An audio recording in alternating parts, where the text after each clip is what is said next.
கல்கி அகத்தீசாய நமோ நமக. சத்குரு அகத்திய மகரிஷிகள் வழங்கும் ஆத்ம காயத்ரி நோன்பு அருள் உரைகள். 26ஆம் தின அருளுரை. ஈசனின் அடி தொழுதே அகத்தீசன் உரைக்கின்றேன்.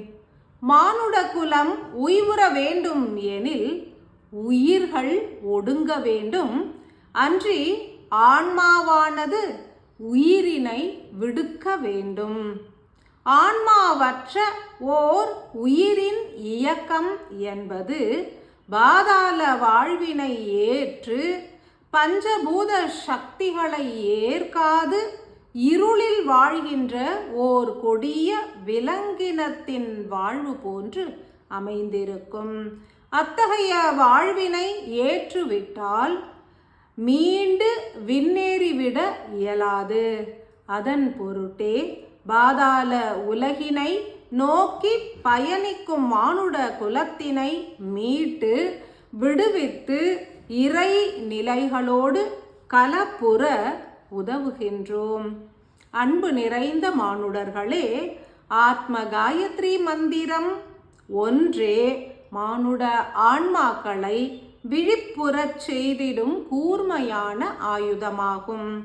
ஒவ்வொரு கலி ஆண்டின் இறுதியிலும் ஒரு மண்டல காலத்திற்கு வெகு வீரியமாய் ஏற்கப்படுகின்ற ஆத்ம காயத்ரி நோன்பு என்பது 12 ஆண்டுகளில் இப்பூ உலகினில் வாழ்கின்ற ஆன்மாக்களில் 1/3 பங்கு ஆன்மாக்களுக்கு பூரண முக்தி அருளிடும். 12 தெய்வங்களும் ஒருங்கிணைந்து அருளுகின்ற பல்வேறு மார்க்கங்களின் மூலமும் ஆதி விளக்கின் துணை கொண்டும் எண்ணற்ற ஆன்மாக்கள் விடுவிக்கப்படுவர். ஆத்ம காயத்ரி நோன்பு ஏற்கும் தருணத்தில் மாத்திரமே ஆத்ம காயத்ரி மந்திரமும் வீரியம் அடைகின்றது. அனைவரும் ஒருநிலை கொண்டு கூடியும் தனித்தும் மந்திரம் உரைப்பதினால் இப்பூவுலகினில் காற்றினில் கலப்புற்றுள்ள எண்ணற்ற நச்சு கழிவுகளும் தீய உணர்வுகளும் நஞ்சு மிக்க சொற்களின் வீரியமும் அழிக்கப்பட்டுள்ளது. காந்த சக்தி நிறைந்த ஒளிமிக்க உணர்வுகள் மாத்திரமே நஞ்சினை அழிக்க இயலும். எனினும் நஞ்சின் வீரியம் கூடியுள்ள காரணத்தினால் நல்ல ஆற்றல்கள் விரைந்து அனைத்தினையும் அழித்துவிடவும் இயலாது. எனினும் யுக எல்லையில் நிகழும் போர் என்பது உருவாகி உள்ளது. மகாபாரத போர் போன்று யுகமாற்ற போர் என்பது இத்தருணத்தில் சூட்சமமாகவே உருவாகி உள்ளது. பூமியை சூழ்ந்து நிலைக்கும் பிரபஞ்ச ஆற்றலில் பஞ்சபூத மூலக்கூறுகளும் உண்டு. அதனில் செயற்கை பஞ்சபூத மூலக்கூறுகள் அடங்கிய செயற்கை மின்காந்த அலைகள் அதிகமாய் ஊடுருவிய நிலையில் தெய்வங்களின் முயற்சியினால் பல்வேறு மார்க்கங்கள் உணர்த்தப்பட்டு ஓங்கிய வீரியமான காந்த சக்தி நிறைந்த ஓசையின் துணை கொண்டு உயரிய சக்தி வாய்ந்த ஒளியினை பெருக்கி அதன் வீரியமான காந்த சக்தி கொண்டு காற்றினில் கலப்புற்றுள்ள தீய உணர்வுகள், தீய சொற்கள், தீய செயல்களின் பதிவு பொருட்கள் ஆகியவை யாவுமே நீக்கப்பட்டு வருகின்றன. எனில் ஆத்ம காயத்ரி மந்திரமும் ஓர் ஆயுதமாய் மலர்ந்து காற்றினிலே சூட்சமமாய் போர் நிகழ்த்தி தீயவற்றை அழிக்கின்றது. எமது அன்பு சீடர்கள் அனைவரும் ஏற்கும் முயற்சிகள் என்பது சூட்சம போரினில் வென்றிடும் மார்க்கத்தினையே உணர்த்துகின்றது. எண்ணற்ற சீடர்கள் இறை பணிதனை ஏற்றுவிட இப்பூமிக்கு வருகை புரிந்து மானுட ரூபம் ஏற்றாலும் அவர்களில் பலர் மாயையில் சிக்கியுள்ளனர். ஆத்மலிங்க பூஜைகளை ஏற்று எண்ணற்ற ஆத்ம துளிகளை தெய்வங்களிடம் இருந்தும் பெற்றுவிட்ட நிலையிலும் இறை பணி ஏற்று சூழ்கின்ற ஆன்மாக்களை காத்துவிட போராடவே மறுக்கின்றனர். கலி எல்லையில் சத்தியத்தினை உணர்வது கடினமான செயலாகவே அமைந்திருக்கும். அன்பு சீடர்களே, 48 தினங்கள் எனும் ஒரு மண்டல கால அளவிற்கு ஏற்கப்படும் ஆத்ம காயத்ரி நோன்பினில் உதிக்க உள்ள 21 தினங்களில் அனைவரும் வீரியமான செயல்களை ஏற்றிடுங்கள். சத்தியம் உணர்ந்து செயலாற்றும் எமது சீடர்களே ஈசனின் திருவடிகளில் தீர்க்கமாய் ஏற்கப்படுவர்.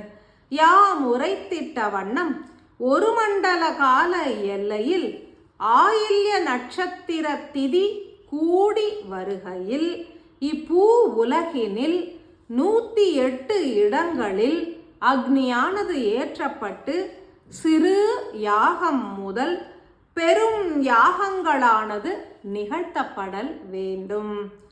சூட்சமமான போர்கள் நிதர்சனமாய் உருவாகாது காக்கப்படுவதற்கும் பல்வேறு பிரளயகால பிணிகள் அண்டாது காத்திடவும் அணுக்களின் அழிவு நிகழாதிருக்கவும் இப்பூமியையும் அனைத்து உயிரினங்களையும் காத்துவிடும் பொருட்டும் அனைவரும் ஆங்காங்கே கூடி அக்னி வளர்த்து சிறு யாகங்களை நிகழ்த்தி குரு பூஜையினை ஆத்மார்த்தமாய் சிறப்புறவே நிகழ்த்திடுங்கள்.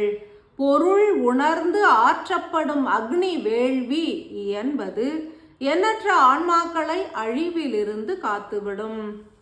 இறுதி 21 தினங்கள் உங்களது இல்லத்தினை சூழ்ந்திருக்கும் ஆன்மாக்களுக்கு அறிவுறுத்தி அழைப்பு விடுக்க வேண்டும்.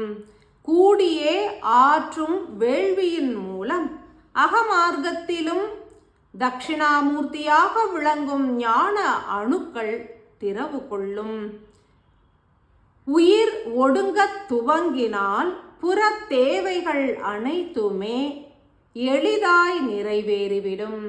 எனில் அனைவரும் நெருங்கி உள்ள சிறு சிறு ஆலயங்களில் ஒன்று கூடி ஆன்மாக்களுக்கு விழிப்புணர்வினை உருவாக்கி ஆத்ம காயத்ரி நோன்பினை சிறப்பாய் நிறைவுறுத்துகின்ற யாகங்களையும் இயன்ற வண்ணம் சிறப்புறவே நிகழ்த்திடுங்கள். சிறு பிள்ளைகள் முதல் முதியவர்கள் வரை அனைவரும் ஏற்று உரைக்கும் இம்மந்திரமானது வீரியமான ஓசையின் துணை கொண்டு அனைத்து ஆன்மாக்களையும் விழிப்புறச் செய்யட்டும். எந்த ஒரு காரியமும் நோன்பின் வடிவினை ஏற்றுவிட்டால் நிறைவு என்பது துல்லியமாய் நிகழ வேண்டும். எனில் அனைவரும் இல்லங்களிலோ அன்றி சிறு ஆலயங்களிலோ ஓர் யாகத்தினை நிகழ்த்தி அக்னிக்கு ஆகுதி அளித்து தீய சக்திகளை அழித்து நல்லாற்றல்களை பரவச் செய்திடுங்கள். எந்த ஒரு போராட்டமும் இன்றி உங்கள் ஞான அணுக்கள் எளிதாய் திறவு கொள்ளும். உயிரணுவும் எளிதாய் ஒடுங்கி நிலைக்கும் கலையினை அறிந்திடும். பிற ஆன்மாக்களுக்கு எடுத்துரைக்கையில் உங்களுக்குள் நிகழும் மாற்றத்தினையும் உணருங்கள். இவ்விதமே எடுத்துரைக்க அனைவருக்கும் உணர்த்துங்கள். 21 தினங்கள் 3 தீபச் சுடர்களை முக்கோண வடிவினிலே பொருத்தி 21 முறை அனுதினமும் மந்திரம் உரைத்திட பொருட்செல்வம் பெருகுவதனையும் குழந்தைகள் கல்வி கேள்விகளில் சிறப்புறுவதனையும் உடற் பிணிகள் நீங்கி பொலிவுறுவதனையும் அனைவரும் உணரும் வண்ணம் எடுத்துரையுங்கள். எமது பல சீடர்கள் இறைபணி ஏற்றுவிட தயக்கம் கொள்கின்றனர். தனது ஆன்ம நிலை உயர வேண்டும், தவ பலன் கிட்ட வேண்டும் என்றே பிரார்த்திக்கும் நிலையில் இறைபணி ஏற்காது அவை சாத்தியமாகாது எனும் சத்தியம் உணர்ந்திடுக. கலி எல்லையில் தனித்து நிகழ்த்துகின்ற தவங்களினால் பெரும் பலன் கிட்டாது. இறைபணி ஒன்றே பெரும் தவமாகும். ஏனெனில் பெரும் மாயைகள் சூழ்ந்து வருகின்ற நிலையில் மானுடர்கள் அறியாமை இருளினிலே மூழ்கி வருகின்றனர். இளம் பிள்ளைகள் இருளினிலே மூழ்கிவிடாது காக்கப்படல் வேண்டும்.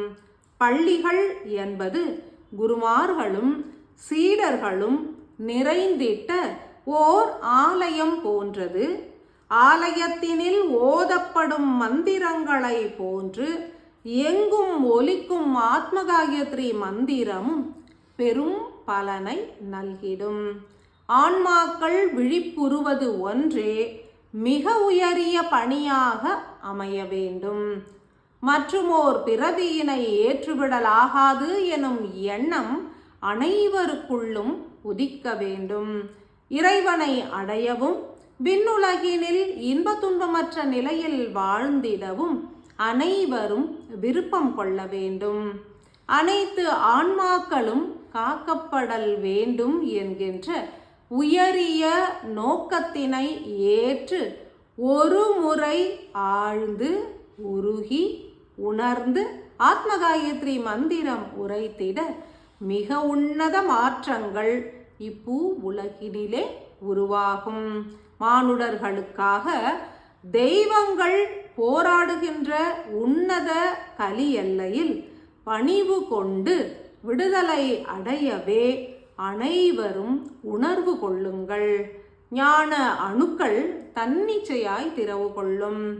ஏனெனில் உயரிய உணர்வுகளே மெய்ஞானமாகும். விஞ்ஞானம் என்பது அறிவிற்கு உணர்த்துகின்ற ஓர் கருவியே ஆகும்.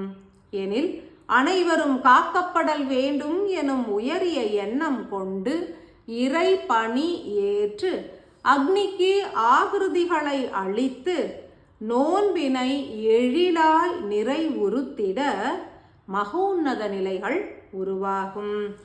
மெய்ஞானமும் பெருகும் என்பதனை உணர்ந்து செயலாற்றிட எமது அன்பு சீடர்களை யாம் கோருகின்றோம். அன்பு சிறக்கவும் மெய்ஞானம் செழிக்கவும் பூரண நல் ஆசிகள். அன்பாலயம் அன்பாலயம் அன்பாலயம்